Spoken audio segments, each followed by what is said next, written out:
It's only 7 blocks long, but it may be the most important street on Earth.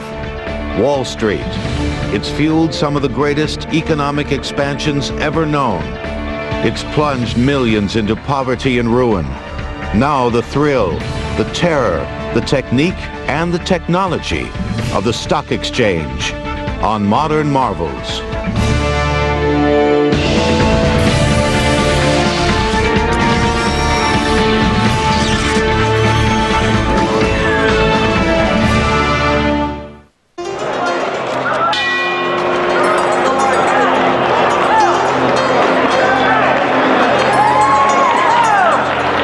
Every business day, more than 1 billion shares change hands on America's major stock exchanges.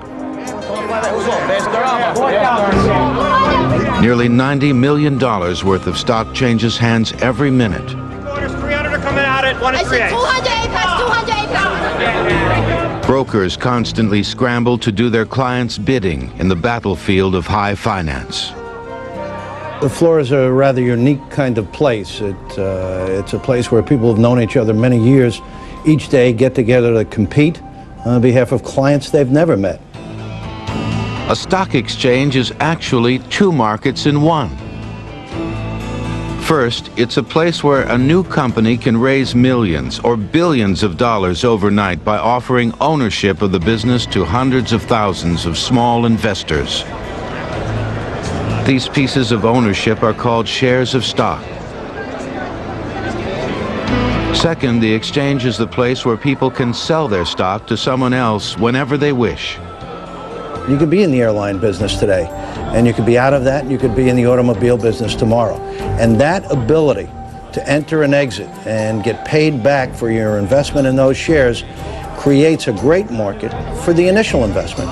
People are more willing to put that money up if they know that sometime in the future they'll be able to sell out their interest and go on to the next best thing.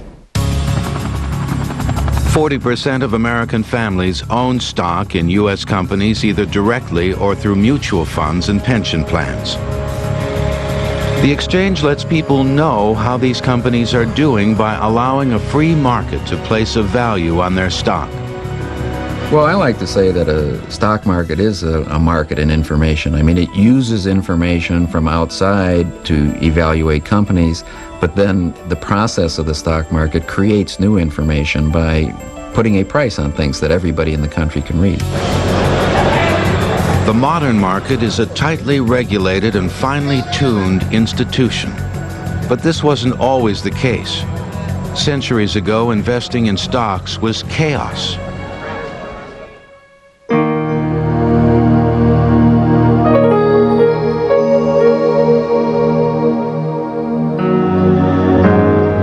Of investment trace back to ancient Greece. Ship captains offered part of their profits to those who'd share the risk of financing a trading voyage. These were all or nothing gambles. A ship might return with riches or might never return at all. The Romans sold stock as well for huge construction projects that were beyond the means of a single businessman. Stockholders made tidy profits by investing in companies that built roads and aqueducts for the government. Investing took a big step in the 1600s in Holland, home of the Dutch East India Company. Like the Greek seafarers before them, the Dutch needed capital for international trade. But this investment was different. People bought a stake in the company, not in a single voyage. This led to wild speculation because investors could sell their shares to one another over time. The price could rise or fall on the vaguest of rumors, spreading panic in the world's first stock exchange. The people who lost the money were the nobles, the merchants, a class of people who, in effect, were the money people of the time who can afford to speculate. It didn't affect the economy. There was no problem there. And as far as the average person is concerned, when the crash came, he might have said to himself, it's a good thing it happened. These people deserve what I got. They're a bunch of gamblers. The reputation of stockbrokers sunk even lower during the 1700s. In Paris, an escaped murderer sold stock. John Law swindled the public with worthless shares in fictitious gold mines. In London, brokers lured investors with stories of a secret device that could turn chickens into sheep. The value of these stocks would skyrocket until reason took hold. Nothing is being done, but the shares are becoming more and more valuable as time goes on. Eventually, one person says, how can these shares possibly be worth £5,000? It's ridiculous. And he starts selling. And then another person sells, and it goes to £4,000, and now a panic sets in, and the whole thing falls apart. Despite the unscrupulous brokers, stocks helped make Europe the colonial and economic powerhouse of the world. They would soon do the same for America.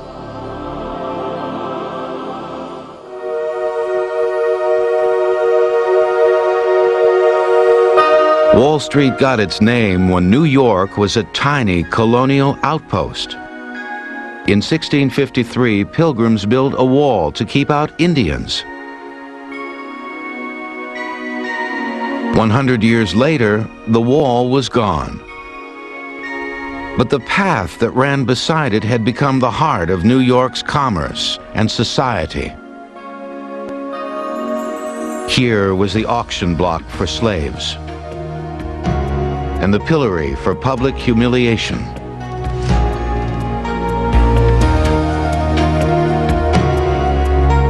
George Washington was sworn in as the first U.S. president on Wall Street in 1789.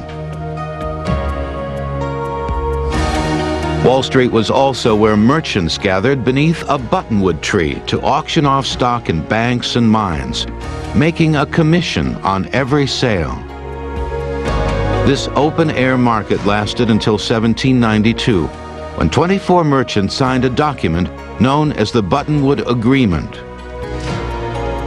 The pact was an effort to avoid government regulation of street auctions. It also blocked newcomers from the business. And a group of the auctioneers, the most powerful ones, say, you know, anyone's coming into this market. We're losing business to these people. So let's form an organization called the New York Stock and Exchange Board in that tavern over there. And we'll have a door, and we'll keep these people out. The brokers met inside the Tontine Coffee House for 2 formal auctions per day. The public was not allowed. If you wanted to buy or sell stock, you had to hire a broker to do it. What it did is it did one thing. It made the trading of stocks less public. So the public had less information about what was going on. In the open auction system, where it was everybody could hear, people knew more about what was going on. These indoor sessions, where a central auctioneer sold stocks one by one, allowed brokers to regulate themselves to prevent fraud and abuse. Only reputable stocks were traded, and the sales were recorded. These procedures created an air of respectability. You change something from, mere commerce of hawking wares on the street, you sort of put it indoors and got a certain group of people who knew each other. You're moving from a trade or just ordinary business to a profession. During the auctions, prices were quoted in increments of 1/8 of a dollar, a holdover from the days when people carried Spanish milled dollars and cut them into pieces of 8.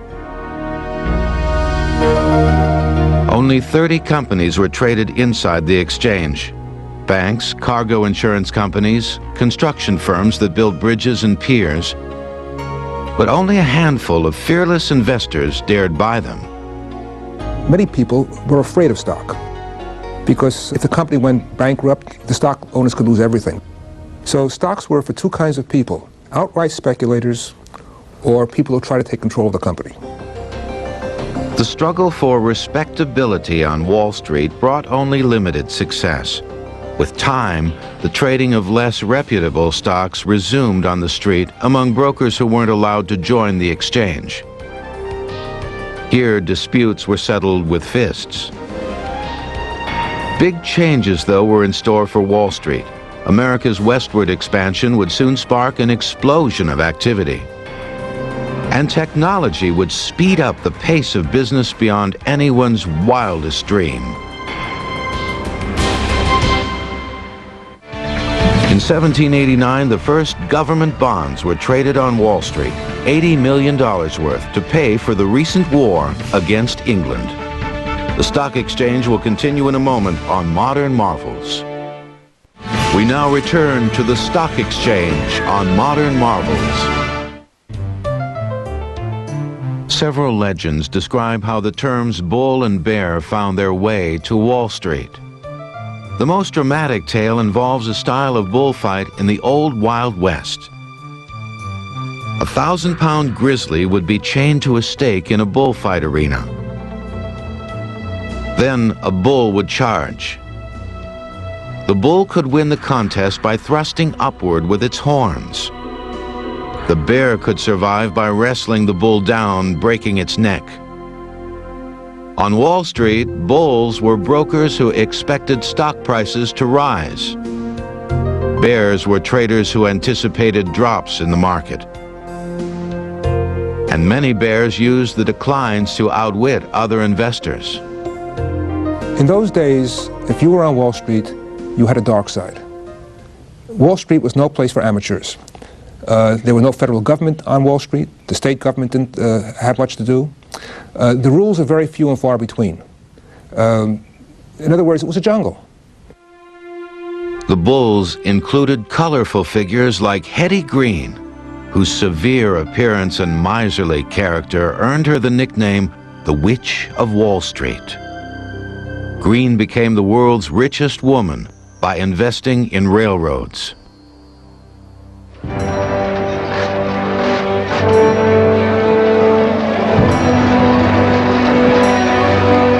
America's railroads were among the most ambitious engineering projects in history. Railroad stocks fueled the frenzy on Wall Street. Up until the railroads, corporations were small little mom-and-pop shops. They didn't need a lot of capital. But when you're building a big railroad, you need to assemble a lot of money. And at that point, the stock market became very important. With shrewd rail investments, Hetty Green amassed a fortune of $100 million, the equivalent of nearly $2 billion today. Her advice to others was simple.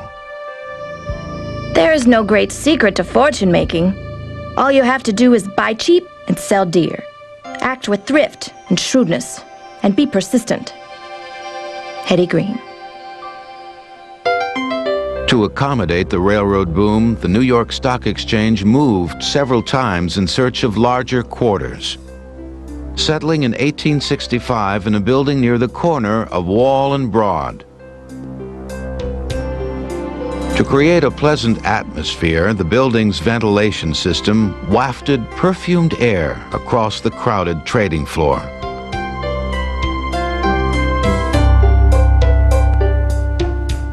To protect stock certificates, the basement housed hundreds of vaults.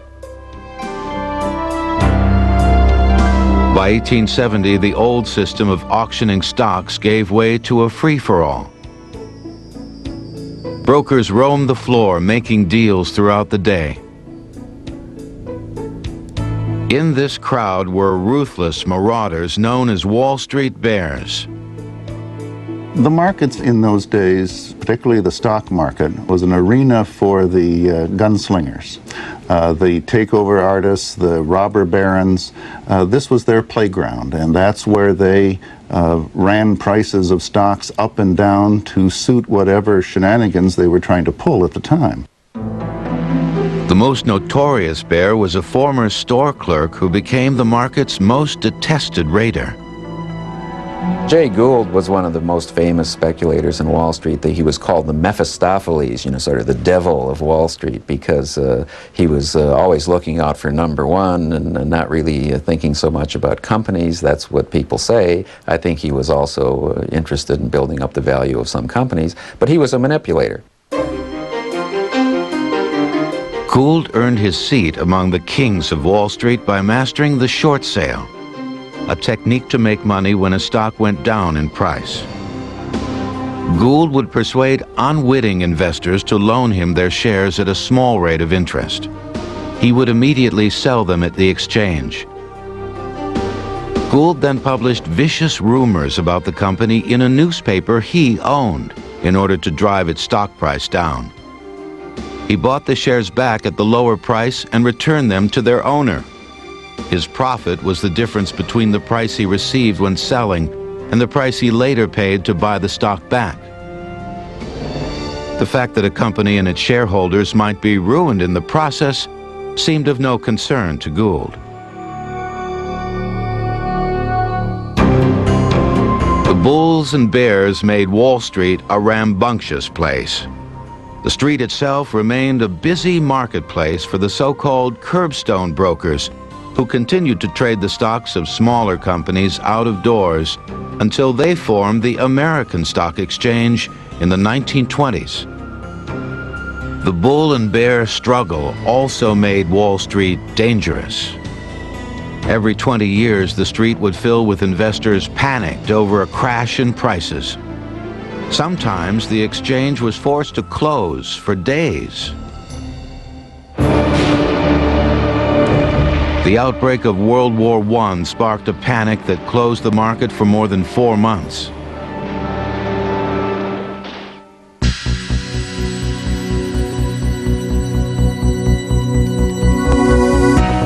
In 1832, a simple device revolutionized the stock exchange. The telegraph allowed news from distant cities to flash across the United States. In the world of finance, where information is power, the telegraph was a godsend. The telegraph's inventor, Samuel Morse, opened a demonstration office near the stock exchange, charging brokers 25 cents to see his invention. Soon after, Wall Street was a tangle of telegraph wires. The telegraph turned New York into America's financial capital by eliminating the need for regional markets in other cities.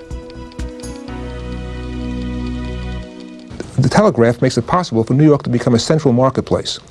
At one time, we had dozens of stock exchanges all over the country. There was a stock exchange in Albany, there was a stock exchange in Buffalo. But once the telegraph goes to Albany and Buffalo from New York, they disappear. The stock ticker was the next innovation. Created in 1867, the ticker printed telegraph signals onto a narrow paper tape. The ticker brought up-to-the-minute prices to brokers throughout the nation. For the first time, people outside the exchange could tell what was going on. July 8th, 1889, another milestone. Issue number 1 of the Wall Street Journal, the price 2 cents. Charles Dow and Edward Jones raised the standard of financial journalism with their new publication. The most popular feature was the daily index of 12 stocks, known as the Dow Jones Industrial Average. By analyzing the performance of key companies such as American Sugar, U.S. Rubber, and General Electric, the Dow became a stock market barometer. It made sense out of what was perceived as chaos. In the daily jumble of up an eighth and down a quarter, it was hard to tell whether stock prices generally were moving up or down. With the industrial average, you could keep your eye on the long-term trends and not be confused by the short-term static. The ticker, the telegraph, and the Wall Street Journal were powerful tools that opened the world of stocks to the general public.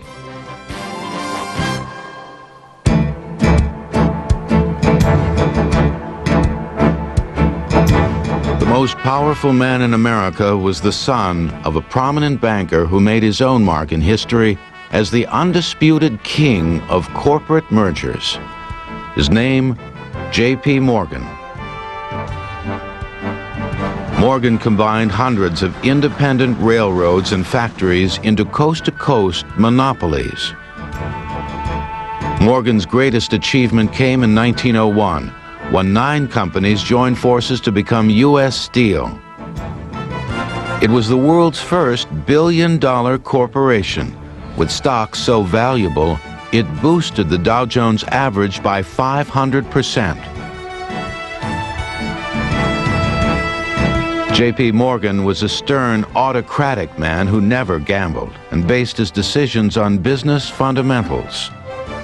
To protect his customers, Morgan insisted on a role in managing every company he created.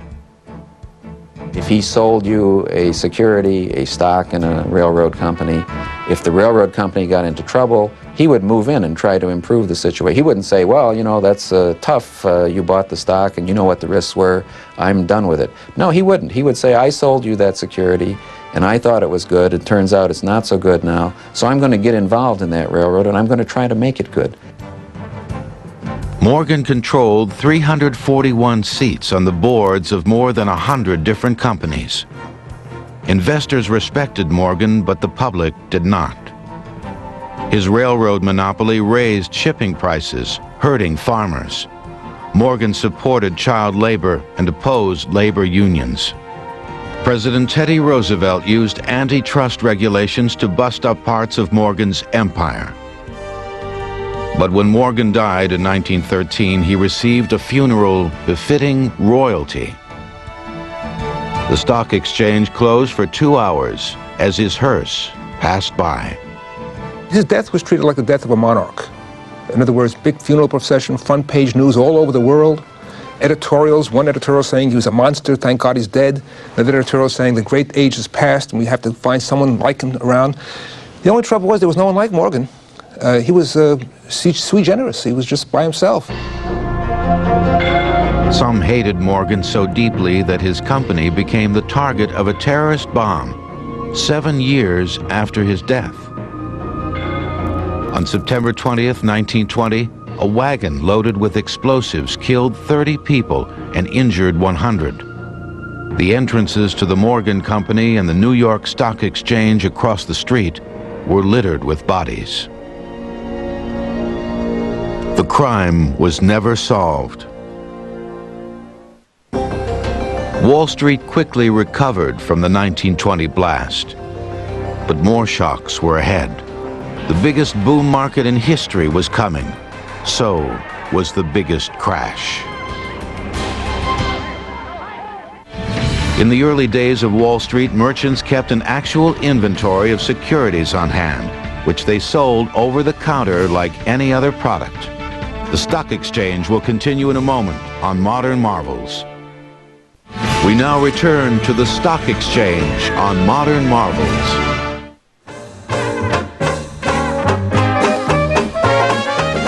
America had never seen anything like the 1920s.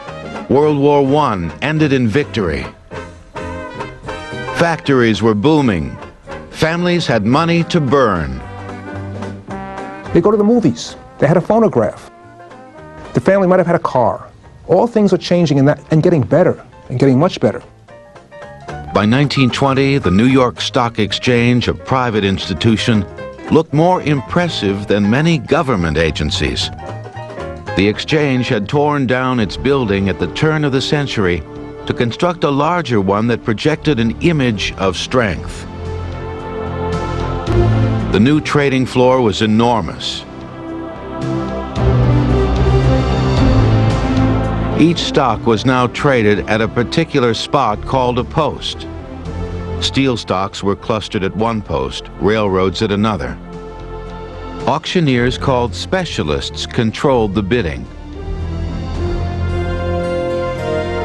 When a sale was made, clerks would rush details of the transaction by pneumatic tube to the ticker tape room, where typists would relay the news to the world. In the 1920s, the exchange was a place of glamour and wonder.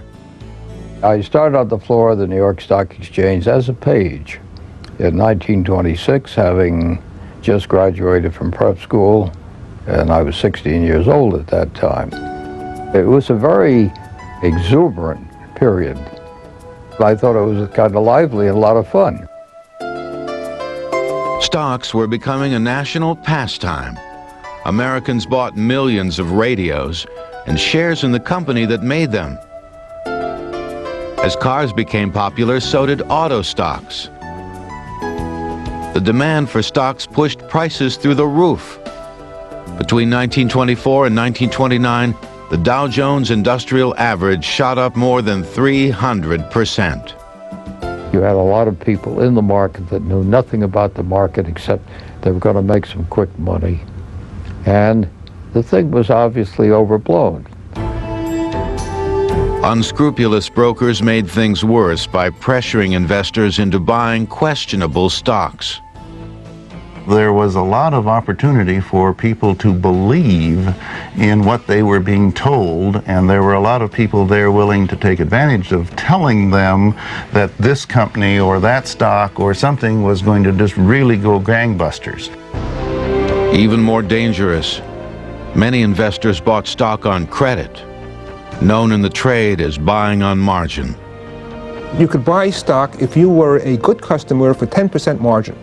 So if you wanted to buy a share of $100 stock, you could put up $10, and the stock itself became collateral for a loan for the other $90.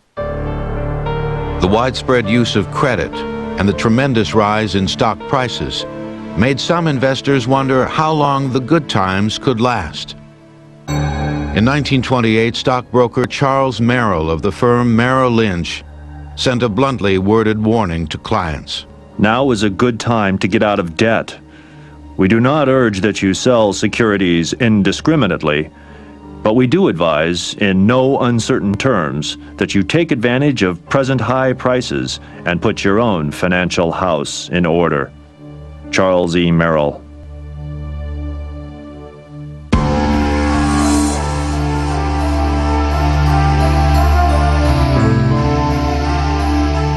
Disaster struck Wall Street in October of 1929. Consumer spending on big-ticket items hit a slump, causing several key stocks to decline.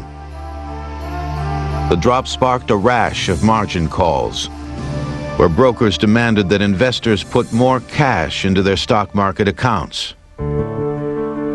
This was the risk of buying stock on credit. When a stock shrinks in price, it's no longer valuable enough to be collateral for the loan.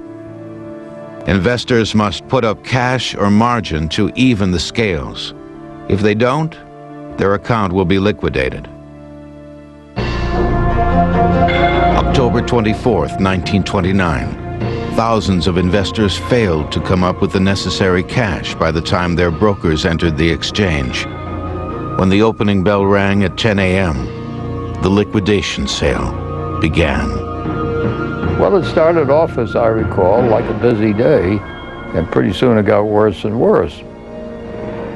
Suddenly, it appeared that everyone wanted to sell and no one wanted to buy, and there was a sense of frenzy. The credit binge that had built up the market was suddenly eating through it like a virus. The imbalance between sellers and buyers pushed all stock prices lower, forcing margin calls on other investors and more liquidation. So many shares were sold so quickly that the ticker was running 4 hours late. Thousands of investors flooded the financial district, desperate for news. And suddenly, there was hope. Richard Whitney, vice president of the exchange, met with the nation's top bankers and marched onto the trading floor. And he walks up to U.S. Steel and says, "What's steel at?" And he says, 200. I'll buy 10,000 shares of steel at 200. And a roar goes up. The big guys are coming in. They're saving us. Whitney bought $20 million worth of stock in a matter of minutes. It was a powerful symbol. Recovery, resistance, hope. Don't forget, these people are seeing the whole place fall to pieces. And here's a guy who steps up and starts showing courage. It turned out Richard Whitney was not trying to save the market, but to fool it so the banks could eventually sell out at a better price. His triumphant stand stopped the panic temporarily, but the downward spiral resumed the following week with a bigger crash and continued for the next 3 years. The drop was staggering. General Electric went from more than $1,600 per share to $154. General Motors $1,075 to $40. The Dow Jones Industrial Average fell 89%. $72 billion in investments wiped out. And people who had their whole life savings tied up in Wall Street vanished. It's out, no more. Zero. A person went from $500 to $15,000, and now he's down to zero. Economists contend the crash alone didn't cause the Great Depression that followed. But the public blamed Wall Street. The panic frightened people, and as they stopped spending money, the economy ground to a halt.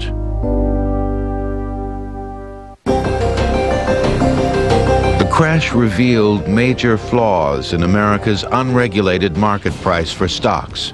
Now, with the nation in ruins, the federal government was about to impose radical changes in the way the exchange did business. The stock market crash sparked the Depression, but the causes were much broader. They included distressed key industries, an end to the building boom, and bad loans leading to massive bank failures. The stock exchange will continue in a moment on Modern Marvels. We now return to the stock exchange on Modern Marvels. This great nation will endure as it... Franklin Roosevelt was elected president in 1932 as a reformer. In his very first speech in office, he took aim at the stock market. There must be a strict supervision of all banking and credit and investments. There must be an end to speculation with other people's money. On his second day in office, the president ordered the New York Stock Exchange to close for a week. He then pushed through Congress the most sweeping set of financial reforms ever enacted. Banks could no longer gamble on stocks. Brokers must act responsibly, treating their customers' money as if it were their own. And corporations that offered stock to the public must file annual financial reports with the government. The amount of information people had went up a great deal, and I think eventually that got institutions and individual investors saying, well, we want to buy stocks now because the deck isn't stacked against us. You know, we really have a lot better information than we used to. And so now Wall Street isn't the den of thieves that we used to think it was. It's more of an honest place. This bill is passed by... Richard Whitney, now president of the exchange, spoke against the new regulations, saying the market could police itself. But nothing could stop the president's push for government oversight. Roosevelt created the Securities and Exchange Commission, the SEC, to enforce the new rules. Its first chairman was Joseph Kennedy. The SEC would indict more than 300 people in an effort to clean up Wall Street, although the agency found it virtually impossible to win convictions. The only major figure to go to jail was Richard Whitney himself, convicted of embezzlement. The man who led the market through its deepest crisis spent 3 years in Sing Sing before being released. The newly reformed market was a sleepy place in the 1930s and 40s as a weary public stayed away. Thousands of Wall Street workers lost faith in the paper chase and quit. You really didn't believe in paper anymore. You wanted to go out and earn your living doing something a lot more concrete. During World War II, the federal government, not the stock market, generated most of the money needed to reinvigorate American industry. The market generated less than 20%. The war did bring a historic milestone to Wall Street. Women who had worked in the back rooms now appeared on the stock exchange floor, ending a male-only tradition that had lasted 150 years. With victory came the market's most unique wartime contribution, the mountain of ticker tape confetti that welcomed America's troops home.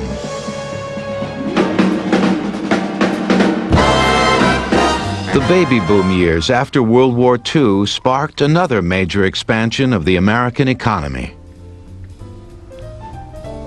But unlike the 1920s, this boom was fueled by solid investing instead of speculation. Leading the charge was Charles E. Merrill, who opened hundreds of new Merrill Lynch offices in the suburbs. The whole atmosphere changes. The brokerage house in the past was either for the sleazy characters or the bigwigs. Now it's middle-class Americans. And Merrill says the person we're after is the GI, the ex-GI, with a wife and 3 kids and a Chevy. And that person should own shares. Own your share of America.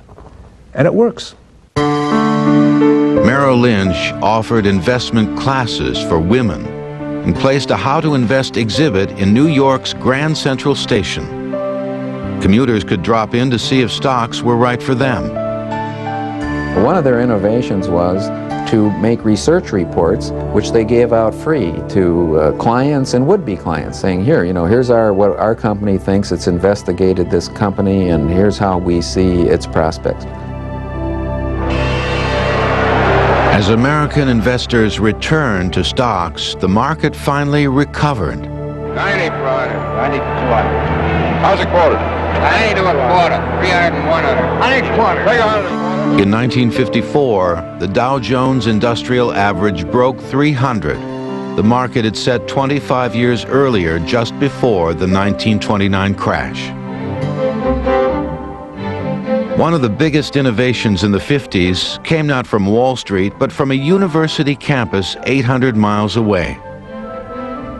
Economist Harry Markowitz of the University of Chicago developed the theory of stock diversification. Investors, he said, should buy a wide range of stocks to reduce the risk of bankruptcy when a single stock goes bad. What Markowitz was saying is put your money into lots of different things, and on average you're going to do pretty well. Even though you're never going to be at the top, you're never going to be at the bottom. The concept of a diversified stock portfolio is a basic tenet of modern investment. But for the 50s, the idea was so radical that it eventually earned Harry Markowitz the Nobel Prize for Economics. In the decades that followed, there were downturns in the market. In the 1960s, there were major slumps prompted by bad news during the Kennedy years and setbacks in the Vietnam War. The OPEC oil embargo hurt stock prices in the 1970s as Americans waited in line for a gallon of gas. But the most dramatic event since the '29 crash was coming soon: the introduction of the computer. The price of a membership seat on the New York Stock Exchange in 1817 was $25. Today, it is over $1 million. Modern Marvels will return. We now return to the stock exchange on Modern Marvels. A different kind of panic hit Wall Street in the 1960s.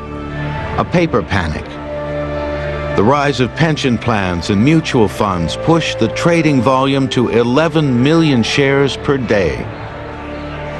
Every transaction was still processed by hand. So you'd have piles and piles of these papers on desks, and you had a lot of these clerks just moving these papers back and forth. It's not surprising that when you had a lot of volume, you had a crisis. For brokerage companies, the paper crunch was terrifying. Exhausted clerks were unable to balance the books each night. The New York Stock Exchange had to close on Wednesdays to give clerks a chance to catch up.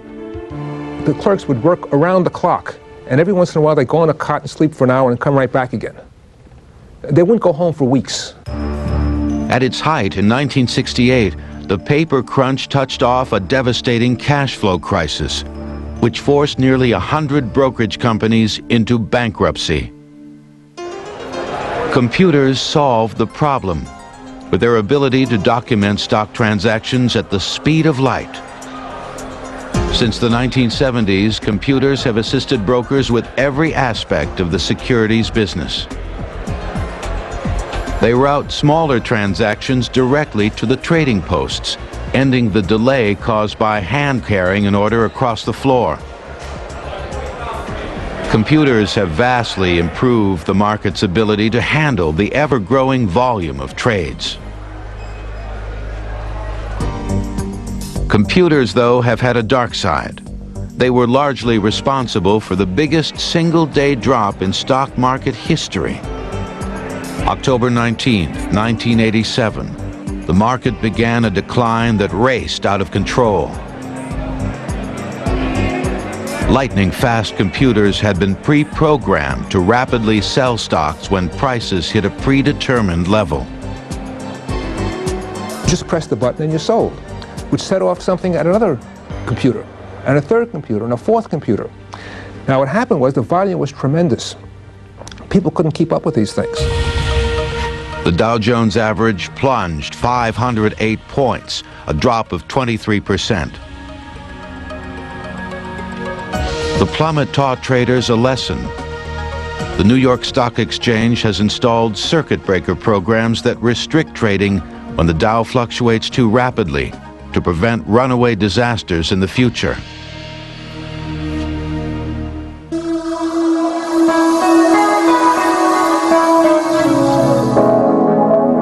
This computer in Connecticut has brought the marketplace for stocks to an historic crossroads.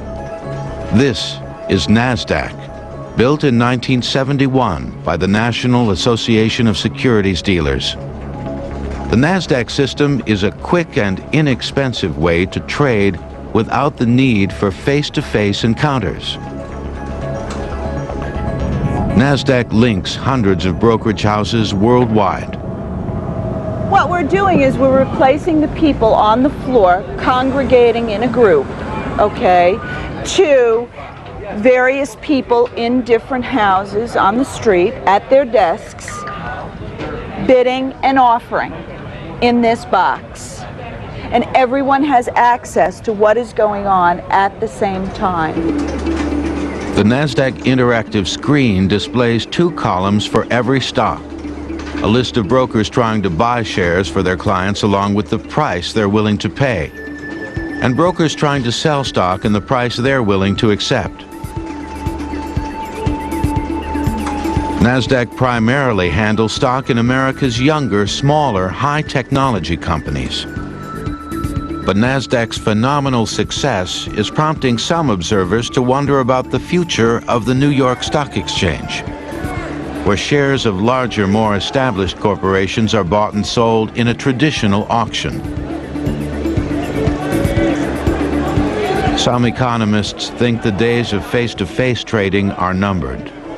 We're always going to need a centralized place. The question is, does it have to be a physical location on Wall Street? You know, it seems to me that technology is changing now so that we can have a centralized market just by looking on our computer screens. Officials at the New York Stock Exchange maintain there are advantages to their time-tested way of doing business. Most important is the role of the 450 specialists on the floor who act as referees between the 900 brokers and sometimes buy and sell stock on their own to ensure the market keeps functioning during periods of crisis. Whether the future belongs to computers or traditional traders or a combination of the two, stocks seem destined to continue their central role in the global economy. Stock trends now circle the globe 24 hours a day, from the United States to Tokyo to Europe and back to America again. In the U.S., stocks generate tens of billions of dollars of new capital every year. Money to get new companies started and help older ones to expand. The stock exchange is the place where the capital comes from to make capitalism work.